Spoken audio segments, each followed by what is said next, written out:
Students 31st assertion रहेगा the angle of elevation of an object viewed is the angle formed by the line of site with the horizontal when it is above the horizontal level. जब ये above होगी means जब हम ऊपर की किसी चीज को देखेंगे, ठीक है, ऊपर किसी चीज को देखेंगे तो वो एंगल कौन सा बनेगा, angle of elevation. Horizontal level ये हो गया, ठीक है। जब किसी ऊपर वाले ऑब्जेक्ट को देखा जाएगा तो जो एंगल फॉर्म होगा that is angle of elevation. देखिए जैसे यहाँ पे है कोई मतलब खड़ा हुआ, तो ये यहाँ पे इस पोल के टॉप को देख रहा है, तो यहाँ पे ये हॉरिजॉन्टल लेवल हो गया, ठीक है। हॉरिजॉन्टल लेवल से अबव देख रहा है तो इट्स मींस जो एंगल फॉर्म होगा वो क्या होगा, एंगल ऑफ एलिवेशन, ठीक है।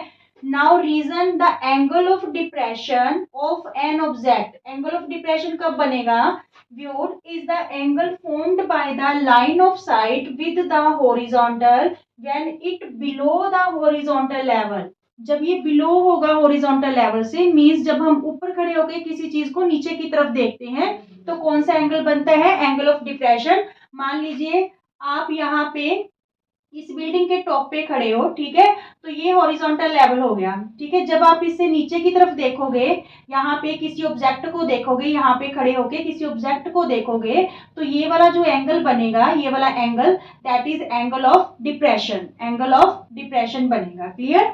तो ये दोनों ही सही है, असर्शन भी करेक्ट है, रीजन भी करेक्ट है, but reason is not correct explanation of assertion, so option B is correct. Clear. Clear, okay. Students assertion में गिवन है sine 60 degree equal to cos 30 degree. तो क्या ये दोनों इक्वल है? देखिए जो साइन 60 डिग्री होता है इसकी वैल्यू हमारे पास होती है √3/2 और कोस 30 की वैल्यू भी हमारे पास क्या होती है, √3/2। It's means assertion is true, ठीक है। असर्शन हमारा क्या रहेगा, ट्रू, क्योंकि दोनों की वैल्यू है इक्वल है।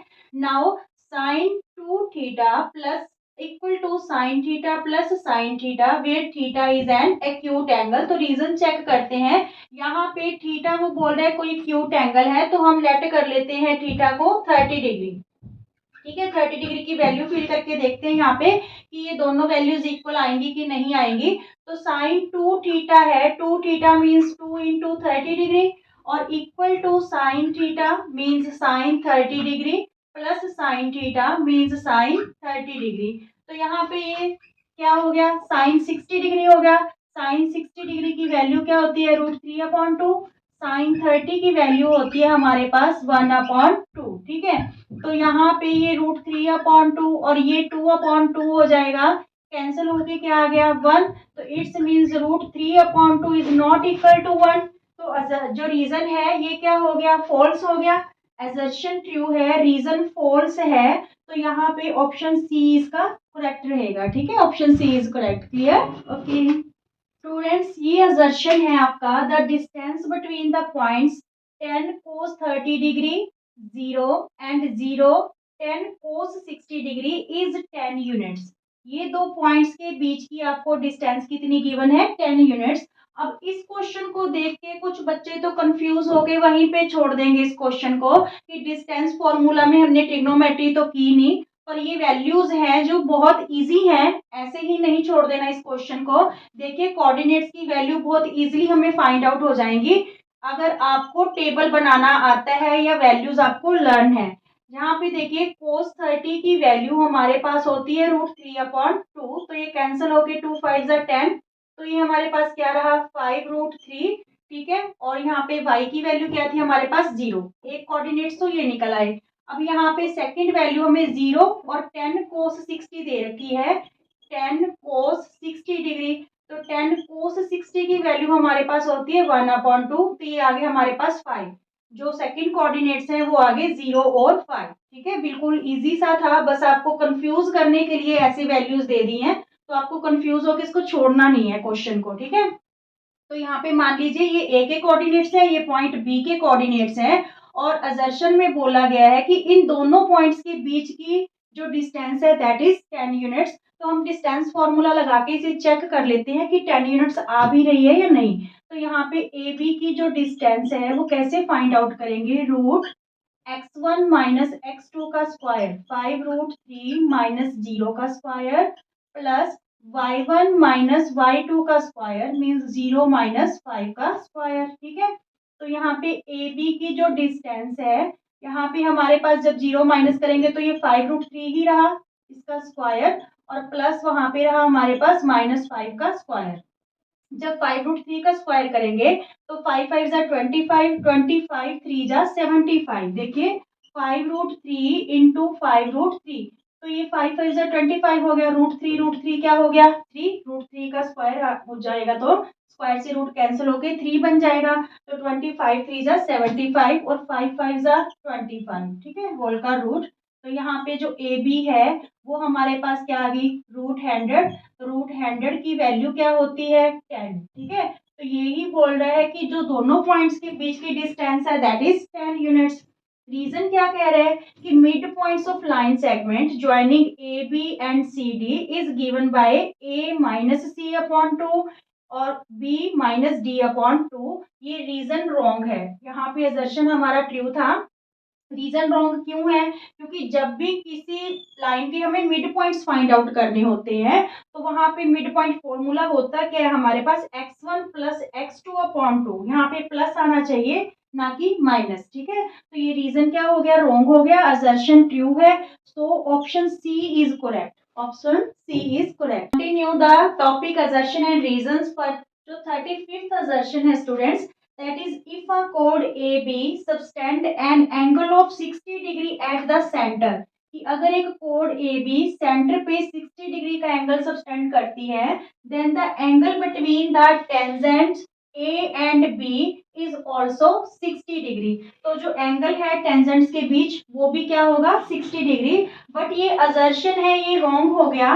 क्यों रॉन्ग हो गया, देखिए अगर हम देखें तो PAOB is a quadrilateral, PAOB is a quadrilateral. तो क्वाड्रिलेटरल में यहाँ पे देखिए जो ये वाले दोनों एंगल हैं, ये वाला और ये वाला एंगल, ये तो दोनों 90 डिग्री के हैं और ये वाले 90 90 180 180 प्लस 60 कितना हो गया 180 प्लस 60, जब आप करोगे 240 तो 360, क्योंकि क्वाड्रिलेटरल के एंगल्स का सम 360 होता है। जब हम 360 में से 240 माइनस करेंगे तो ये एंगल हमारा 60 का ना आके किसका आना चाहिए 120 डिग्री का। ठीक है, तो it's means assertion is wrong. Clear कि जो APBO है इज अ क्वाड्रिलेटरल, तो क्वाड्रिलेटरल में सम ऑफ ऑल एंगल्स 360 होते हैं। यहाँ पे जो टेंजेंट ये जो रेडियस है परपेंडिकुलर है टेंजेंट पे, OP perpendicular on PA and OB is also perpendicular on PB, तो ये दोनों एंगल 90 90 के हो गए, 90 90 प्लस 60। ठीक है, तो ये बनेगा 240, 360 में से 240 माइनस कर देंगे तो ये वाला एंगल हमारा 120 आना चाहिए, जो कि हमें गलत दे रखा था 60 डिग्री। तो इट्स मींस असर्शन क्या हो गया हमारे पास रॉन्ग हो गया। ठीक है, अब रीजन में देखिए क्या कह रहा है, रीजन में देखिए the length of tangent from the external point P, की जो लेंथ है टेंजेंट की कहां से P से, यानी PA या PB की बात कर रहे हैं। The length of tangents from an external point P on a circle with centre O is always less than OP, ये हमेशा किससे लेस होती है OP से। तो ये बिल्कुल ट्रू है। क्यों ट्रू है, क्योंकि यहाँ पे मैंने आपको क्या कहा कि जो OA है is perpendicular on PA, means ये एक साइड परपेंडिकुलर होगी और एक साइड बेस, क्योंकि ये राइट एंगल ट्रायंगल बन गई। जो PAO है PAO is right angle triangle. ठीक है, तो यहाँ पे एक परपेंडिकुलर का काम कर रही है साइड एक बेस का। ठीक है, तो इट्स मींस जो OP है ये किसका काम करेगी हाइपोटेन्यूज का, और हाइपोटेन्यूज हमेशा क्या होती है लॉन्गेस्ट साइड। तो यही उसने बोला है कि जो टेंजेंट है वो OP से क्या होंगे लेस होंगे। क्यों, क्योंकि ये सबसे लॉन्गेस्ट साइड होगी। क्लियर, तो असर्शन हमारा रीजन हमारा ट्रू है बट असर्शन फॉल्स है, तो it's means option D is correct. Clear, okay. 36th assertion रहेगा the length of tangents drawn from a point 8 centimeter away from the center of a circle of radius 6 centimeter is 2√7 centimeter। बहुत सारे students को तो ये statement समझने में ही मुश्किल होगी कि कौन सी लेंथ है, कौन सी सेंटर से दूरी है और कौन सा रेडियस है। देखिए बिल्कुल इजी सा है, लेंथ ऑफ टेंजेंट्स टेंजेंट्स की length of tangents drawn from a point, जो एक पॉइंट से ड्रॉ की गई है, which is 8 centimetre away from the centre. ये पॉइंट सेंटर से कितनी दूरी पे है? 8 सेंटीमीटर की, ठीक है। और 8 centimetre of a circle of radius 6 centimetre. तो यहाँ पे रेडियस क्या गिवन है हमें? 6 सेंटीमीटर इज 2√7। तो ये क्या है? 2√7 length of tangents. The length of tangents is 2√7, ठीक है। तो हम देखते हैं क्या, अगर सेंटर से उस पॉइंट की दूरी 8 सेंटीमीटर है और उसका रेडियस 6 सेंटीमीटर है, तो क्या जो लेंथ है टेंजेंट की वो 2√7 आ रही है या नहीं आ रही, ठीक है। तो आपको पता है कि जो टेंजेंट होता है that is perpendicular on radius, ठीक है। तो यहाँ पे ओ ए परपेंडिकुलर हो गया, ओ ए परपेंडिकुलर हो गया किस पे? ए पी पे, ठीक है, या पी ए पे। तो यहाँ पे फिर ये जो ओ ए पी है is a right angle triangle. तो फिर यहाँ पे देखिए ये हाइपोटेन्यूज हो गया, बेस और परपेंडिकुलर, ठीक है। तो हम क्या करेंगे, जो ओ पी का स्क्वायर है इक्वल टू ओ ए का स्क्वायर प्लस पी ए का स्क्वायर, ठीक है। तो हम यहाँ पे इसकी पी ए की वैल्यू निकाल निकाल के देखते हैं कि 2√7 आ रही है या नहीं। तो ओपी की वैल्यू हमारे पास 8 है और ओ ए मीन्स रेडियस हमारे पास 6 है। पी ए को एज इट पड़ा रहने दो, ठीक है। 8 8 जा 64, 6 6 जा 36, लेफ्ट हैंड साइड ले आइए, माइनस हो जाएगा पी ए का स्क्वायर, ठीक है। तो यहाँ पे 14 में 6 गए 8, 5 में 3 गया 2, और जो ये स्क्वायर है इधर आके क्या हो गया? रूट, ठीक है। तो पी ए की वैल्यू क्या आ गई? देखिए 2 2 जा 4, 4 7 जा 28। तो यहाँ पे 2 का पेयर बन रहा है, 2 बाहर आ गया, 2√7। पी ए की वैल्यू क्या आ गई हमारे पास? 2√7। तो यही बोल रहा है कि जो लेंथ है टेंजेंट्स की वो क्या है? 2√7। तो इट्स मीन्स असर्शन हमारा क्या हो गया? ट्रू हो गया, ठीक है। Now check the reason. If the angle between the two radii of a circle is 130, वो कहता है कि अगर दो रेडाई के बीच में जो एंगल है वो अगर आपका 130 बन रहा है, ठीक है। If the angle between the two radii of a circle, OA और OB के बीच का जो एंगल है that is 130, then the angle between the tangents, then the angle between the tangents at the end point of the radii, at the end point of the radii at the center of intersection, जहां पे वो intersection उनका point है, is 50 degree. कहता है अगर centre पे angle 130 बन रहा है तो जो दो टेंजेंट्स का इंटरसेक्शन पॉइंट है वहां पे एंगल क्या बनेगा? 50 डिग्री। तो ये भी बिल्कुल करेक्ट है, क्यों? क्योंकि यहाँ पे भी 90 डिग्री है और ये भी 90 डिग्री है, तो ये 180 हो गया। इट्स मींस ये दोनों एंगल का भी सम क्या होना चाहिए? 180, क्योंकि ये एक क्वाड्रिलेटरल फॉर्म कर रहा है। P A O B is a quadrilateral, ठीक है। तो चारों एंगल का सम हमारे पास क्या होना चाहिए? 360। तो ये 180 तो यही हो गया, और इन दोनों का सम भी फिर क्या होगा? 180। तो 130 प्लस 50 180 हो रहा है, ठीक है। तो इट्स मीन्स रीजन भी ट्रू है, but reason is not correct explanation of assertion. Reason is not correct explanation of assertion, so option B is correct. Clear? Option B is correct. Okay students, 37th assertion रहेगा आपके पास। If the length of a tangent from an external point to a circle is 8 centimetre. देखिए external point से अगर एक tangent की length 8 centimetre है, then the length of the other tangent, then the length of the other tangent from the same point, इसी point से ये भी क्या होगी? 8 सेंटीमीटर, ठीक है। तो ये असर्शन हमारा बिल्कुल करेक्ट है, क्योंकि एक्सटर्नल पॉइंट से जो टेंजेंट्स की लेंथ होती है वो क्या होती है? इक्वल होती है। रीजन क्या गिवन है? Length of the tangents drawn from an external point to a circle are equal. तो यही बोल रहा है कि जो लेंथ होती है टेंजेंट्स की फ्रॉम एन एक्सटर्नल पॉइंट से वो क्या होती है? इक्वल होती है। Means both are true and reason is correct explanation of assertion, so option A is correct. Clear? Okay friends, 38th assertion है, in a circle of radius 6 centimeter the angle of sector is 60 degree, then the area of sector is 132 upon 7 centimeter square। देखिए एक circle है, ठीक है।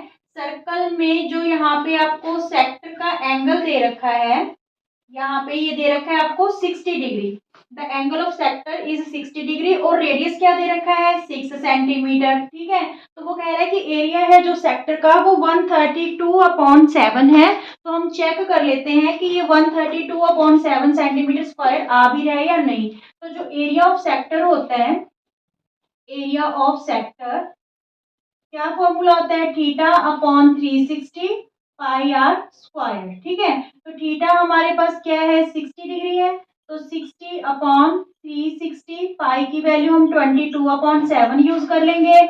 Are हमारे पास 6 है तो 2 times ले लेंगे क्योंकि आर का स्क्वायर है। तो यहाँ पे 60 6 जा 360, 6 से 6 कैंसिल हो गया, 22 6 जा 6 2 जा 12, 6 2 जा 12 और 1 13/7। ठीक है, तो ये क्या आ गया हमारे पास 132/7 centimetre square. It's means assertion is true. Now reason area of circle with radius R is pi R square. यहाँ पे इसने एरिया ऑफ सर्कल की बात की है कि जो एरिया ऑफ सर्कल है वो पाई आर स्क्वायर होता है, तो रीजन तो करेक्ट है, बट यहाँ पे इसने सर्कल के एरिया की बात की है। हम किसकी बात कर रहे थे असर्शन में, सेक्टर के एरिया की बात, एरिया ऑफ सेक्टर। ठीक है, both are correct या both are true but reason is not correct explanation of assertion, so option B is correct. Clear? Okay.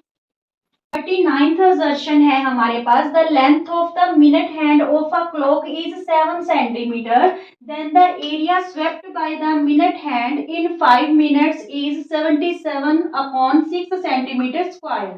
तो चलिए चेक करते हैं कि जो एरिया है 5 मिनट्स में वो 77/6 सेंटीमीटर स्क्वायर होगा या नहीं। देखिए सबसे पहले क्लॉक, यहाँ पे हमें रेडियस क्या गिवन है 7 सेंटीमीटर।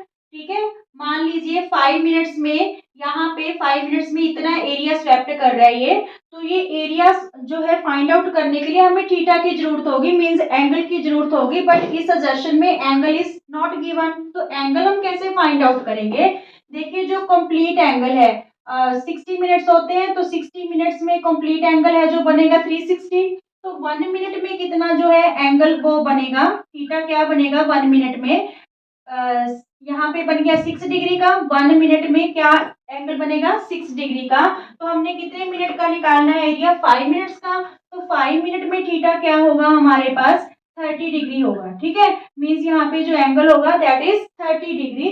तो यहाँ पे हम एरिया निकाल लेते हैं, area swept by clock, swept by minute hand, area swept by minute hand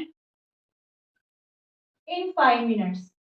5 minutes में कितना जो है एरिया स्वेप्ट करेगी, तो फॉर्मूला वही रहेगा θ/360 पाई आर स्क्वायर। थीटा हमारे पास क्या आया 30/360, पाई की वैल्यू 22/7 और आर की वैल्यू हमारे पास क्या है 7 × 7, 7 से 7 कैंसिल, 0 से 0, 12 3 जा 36, 2 6 जा 2 11 जा, तो 11 7 जा 77 अपॉन क्या रहेगा 6 सेंटीमीटर स्क्वायर। तो यही एरिया हमें दे रखा है 77/6 centimetre square. It's means assertion क्या हो गया ट्रू हो गया। अब रीजन देखते हैं कि लेंथ है जो एन आर की of a sector of angle theta and radius r is given by length equal to θ/360 2 pi r। बिल्कुल ठीक है कि अगर हमको लेंथ फाइंड आउट करनी हो उस सेक्टर की, यहाँ से लेके यहाँ तक मान लीजिए लेंथ फाइंड आउट करनी है,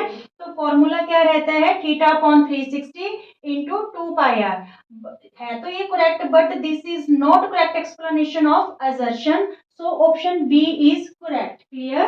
Okay. Assertion 40 है, if the height of a cone is 24 centimeter and diameter of a base is 14 centimeter, then the slant height of the cone is 15 centimeter। क्या गिवन है assertion में, देखिए cone में जो radius है, यहाँ पे हमें डायमीटर गिवन है 14 सेंटीमीटर, तो रेडियस क्या हो जाएगा, रेडियस हमारे पास 14/2 7 सेंटीमीटर हो गया, तो रेडियस गिवन है हमें 7 सेंटीमीटर, और जो हाइट है कॉन की दैट इज गिवन 24 सेंटीमीटर, और जो स्लैंट हाइट है वो कह रहा है slant height that is 15 centimetre. तो चेक करते हैं कि जो स्लैंट हाइट है वो 15 सेंटीमीटर है या नहीं। तो स्लैंट हाइट हम कैसे निकालते हैं स्टूडेंट्स, स्लैंट हाइट होती है एल एल का स्क्वायर इक्वल टू एच का स्क्वायर प्लस आर का स्क्वायर। ये एच होगी, ये एल होगी और ये क्या होगी आर।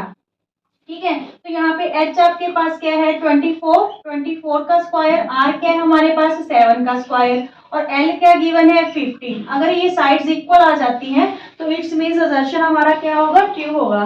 15 15 जा 225, 24 को 24 से करेंगे तो ये 576 आएगा और 7 7 जा 49। ठीक है, 225 इक्वल टू यहाँ पे 6 और 9 15। ठीक है, 7 और 4 11 और 1 12 और 5 और 1 6। Both are not equal, it's means assertion is wrong. तो यहाँ पे स्लैंट हाइट होनी क्या चाहिए थी जो उन्होंने 15 बोला। अगर हम 625 का रूट निकालेंगे तो 25 आनी चाहिए थी। स्लैंट हाइट यहाँ पे 15 की जगह क्या होनी चाहिए थी 25। ठीक है, तो असर्शन क्या हो गया रॉन्ग हो गया। Now reason, if R be the radius and H the slant height of the cone, then slant height क्या रहेगी H square plus R square का रूट। तो ये रीजन बिल्कुल करेक्ट है कि अगर आर रेडियस है और एच है जो हाइट है, ठीक है रेडियस और हाइट है, then slant height of the cone क्या रहेगी हमारे पास यहाँ पे, and H is the height of the cone. ठीक है, आर रेडियस है, एच हाइट है कोन की, तो स्लैंट हाइट का फॉर्मूला ये रहेगा। ये बिल्कुल करेक्ट है। तो assertion false, reason true, it's means option D is correct. Clear? Okay.